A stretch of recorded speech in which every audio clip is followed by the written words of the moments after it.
नमस्कार दोस्तों, welcome back to your own channel Wealth Saga. 30th of June 2021 out of 1700 plus stocks जो कि NSE में listed हैं, more than 900 stocks were falling and advancing stocks were less than 900, जो कि बताता है कि मार्केट ऑलमोस्ट बराबरी पर चल रही थी। जितने स्टॉक्स एडवांस कर रहे थे उतने ही डिक्लाइन कर रहे थे, लेकिन मार्केट बराबरी पे होने के चलते मार्केट में अच्छा खासा प्रीमियम ड्रॉप दिखाई पड़ रहा था as far as options are concern.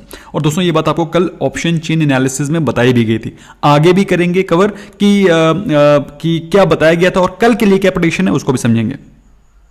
फिलहाल अगर अपने ब्रॉडर इंडाइसेस को देखें दोस्तों, तो आज निफ्टी 50 में सिर्फ 26 पॉइंट की गिरावट थी, ओनली 26 पॉइंट्स।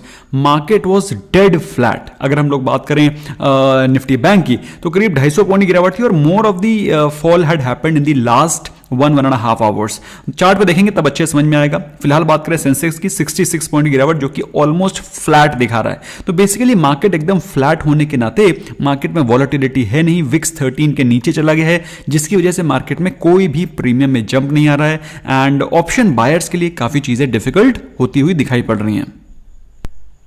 लेकिन इसका मतलब ये नहीं है कि ऑप्शन सेलर के लिए सारी चीजें आसान है। It's not like that. अगर आपको ऐसा लग रहा है कि ऑप्शन सेलर्स के लिए सारी चीजें आसान है, तो ऐसा भी नहीं है, क्योंकि जब प्रीमियम कम होता है, एकदम से वॉलेटिलिटी बढ़ती है, तो ऑप्शन सेलर उससे भी ज्यादा खतरनाक पोजीशन में पहुंच जाता है। नेवरदलेस इस समय बेसिकली जिसको the man who knows the tricks of the trade, he only can make money. काफी सारे लोग इसको रियलाइज भी कर रहे होंगे। They can second me and they can let me know in the comment section. फिलहाल बात करें ग्लोबल इंडाइसेस की, तो out of the global indices जो कि हम लोग के सामने व्यू फॉइल पे दिखाई पड़ रहा है, आपको हर जगह, अगर अदर देन एसजीएक्स निफ्टी, आपको हर जगह अच्छी खासी वीकनेस दिखाई पड़ रही है। सो बेसिकली यूरोपियन मार्केट्स में अच्छी खासी वीकनेस है। अगर बात करें हम लोग एशियन मार्केट्स की, तो एशियन मार्केट्स में भी आपको वीकनेस दिखाई पड़ रही थी। तो दोस्तों आज गेन करने वाले स्टॉक कौन से थे? जैसा कि मैंने आपको कल भी बताया था कि जब मार्केट में गिरावट होती है तो एक दो तरह के कैटेगरी ऑफ स्टॉक्स होते हैं जिनमें कि आपको जंप दिखाई पड़ता है। पहला कैटेगरी ऑफ स्टॉक होता है जैसे कि आईटी सेक्टर के स्टॉक्स, तो वहां पर आपको जंप दिखाई पड़ता है, या फिर आपको फार्मा सेक्टर में जंप दिखाई पड़ता है, या फिर आपको एफएमसीजी में जंप दिखाई पड़ता है। तो कल के दिन एफएमसीजी काफी तेजी से दिखाई पड़ रहा था जंप करता हुआ। आज के दिन फार्मा और आईटी ने उसकी जगह ले ली थी। और इस कदर की स्टॉक्स लाइक हैप्पीएस्ट माइंड्स मतलब ऑल टाइम हाई पर चल रहे हैं। दोस्तों मैंने आपको पहले भी कई बार कहा है कि हैप्पीएस्ट माइंड्स में जब भी गिरावट होती है आपको उसको बाय करना है। आई एम श्योर आपने उसको बाय भी किया होगा। टॉप लूजर्स के बारे में बातचीत करें, Shri cement, UPL, Bajaj Finserv, power grid वर दी टॉप लूजर्स। दोस्तों अगर हम लोग निफ्टी 50 को देखें, तो निफ्टी 50 इस समय एक बहुत ही क्रूशियल जंक्चर पे खड़ा है। निफ्टी 50 इसी जंक्चर पे, दैट इज अगर आप इसकी ट्रेंड लाइन को देखें, ऑब्जर्व करें, तो इसी ट्रेंड लाइन पे पहले भी था, आज से 10 दिन पहले, करीब 10 दिन पहले के बाद उसने इसी लेवल पे बाउंस बैक दिखाया था और अभी फिलहाल उसी लेवल पर आकर के निफ्टी 50 खड़ा हो गया। That is this the trend line. ये ट्रेंड लाइन को कैसे ड्रॉ करते हैं आई एम श्योर आपको पता होगा, नहीं पता है तो मेरे पुराने वीडियोस पड़े हुए उनको आप देख सकते हैं। How to make trend lines, how to draw support and resistance, उनको देखना।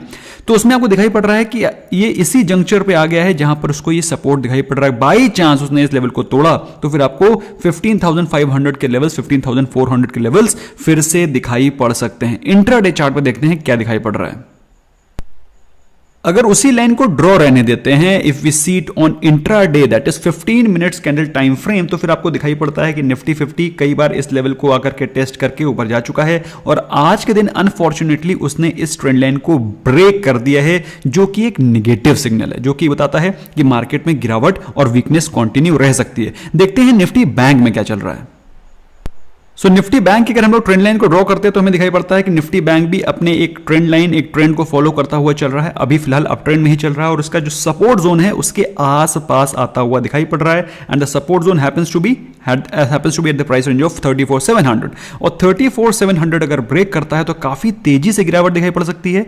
34,000 और 34,000 के नीचे के लेवल्स भी आपको दिखाई पड़ सकते हैं, ऐसा चार्ट एनालिसिस में आपको पता चल रहा है। सो दोस्तों ये सारी चीजों को आपको मद्देनजर रखते हुए ही अपनी पोजीशंस को बनाना है। फिलहाल पोजीशन वीक लग रही है, ये बात आपको कल की ऑप्शन चेन में बताया गया था। आज की ऑप्शन चेन में क्या डेटा दिखाई पड़ रहा है उसको एनालाइज करते हैं। और दोस्तों जो लोग मेरे रेगुलर फॉलोअर्स हैं उनको मालूम है कि मैं जब ऑप्शन चेन एनालिसिस करके बता रहा हूं तो आपको ये रेगुलरली बता रहा हूं कि कॉल राइटिंग के पोजीशंस कहीं ज्यादा एग्रेसिव है as compare to put writing, जो कि बताता है कि मार्केट में वीकनेस कंटिन्यू रह सकती है। आज के दिन भी अगर आप देखें तो सबसे ज्यादा कॉल राइटिंग हो रखी है at the money, that is 34,900 पे, जो कि बताता है कि मार्केट में वीकनेस कंटिन्यू रह सकती है। लेकिन दोस्तों जैसा कि मैं हमेशा बताता हूं, this is a data should be consumed with a pinch of salt, कि मतलब ऐसा हो सकता है ये सारी की सारी जो पोजीशंस हैं सब्जेक्ट टू चेंज है, आधे घंटे के अंदर सारी पोजीशंस चेंज हो सकती हैं, लेकिन जो अभी डेटा बता रहा है हम लोग उसके बारे में बातचीत कर सकते हैं। We can just talk about what the data is showing to us, and data is showing that the market can remain weak tomorrow as far as the option chain data is concerned.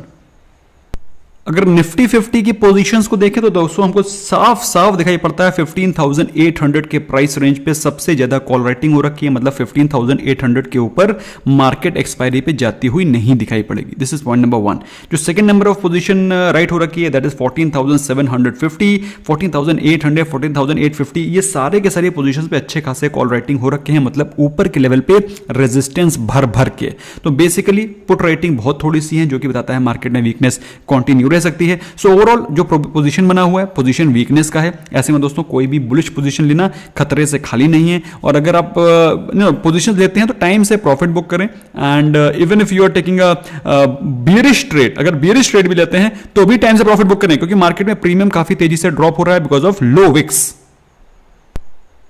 अब Vicks क्या होता है, Vicks की importance क्या होती है, उसके बारे में मैंने ऑलरेडी एक सेपरेट वीडियो बना रखा है। आई एम श्योर आपने उसको देखा होगा। It's a very very very important video. अगर आपने नहीं देखा है you must search it and then see it. Wealth Saga विक्स आप सर्च करेंगे वो वीडियो आ जाएगा। एनीवे, बात करें इंपॉर्टेंट न्यूज की दोस्तों, तो अभी Q4 के रिजल्ट्स खत्म नहीं हुए थे, अभी कुछ कंपनियां दे ही रही हैं। फिलहाल Q1 के रिजल्ट्स की डेट्स आना शुरू हो गई और दिग्गज आईटी कंपनी लाइक TCS और इन्फोसिस सबसे प्रीमियम और सबसे पहले रिजल्ट्स पोस्ट करते हैं और हमेशा जनरली अपने एक्सपेक्टेशन से बेहतर ही रिजल्ट पोस्ट करते हैं।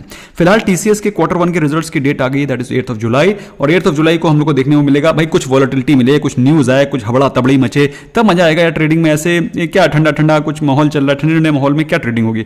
तो कुछ रिजल्ट आए, कुछ अच्छे रिजल्ट आए, खराब रिजल्ट आए, कुछ ताबड़तोड़ मचे, तब मार्केट में पैसा बनता है। ऐसे में क्या यार कोई मजा ही नहीं आ रहा है। 50 पॉइंट 30 पॉइंट जैसे निफ्टी मूव कर रहा है, व्हाट इज दिस।